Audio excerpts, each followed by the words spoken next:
Essentials of the Faith, Part 8, final part. These are things that all believers need to believe to be considered a Christian. Simply put, if you don't believe one of them, you're not a Christian. Now, we could have touched on so many more, but the final one that I wanted to touch on for now is faith. So what does the Bible say about faith? It says, faith is the assurance of things hoped for, the conviction of things not seen. And whether you know it or not, you practice faith every day. When you get on a bus or you get in an airplane, how do you trust that that person who's driving that vehicle is going to take you to your destination, right? On the basis of faith. But you also base it on past experiences. The last bus I got into didn't have an accident.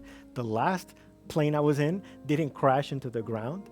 And likewise, God asks us to trust in him, and that through that process, we build that trust with him. Now, the word trust or belief in the Bible means to rely, right? How do I know that a chair that I built works? By sitting on it, by putting my weight on it. There is a risk, right, that chair is just going to collapse. But how will I ever know unless I trust in it, unless I believe in it?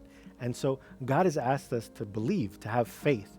And that's a difficult thing for us because I'm a person who likes to have all the information before I make a decision.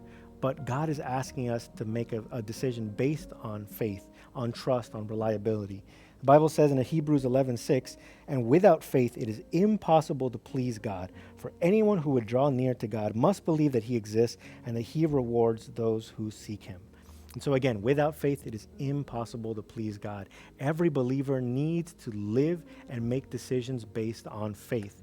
And as we learn more about God, as we study his word and we walk in relationship with him, we learn to have more confidence in who God is. And that gives us an assurance, right? A confidence. I don't want to just think that I'm going to heaven.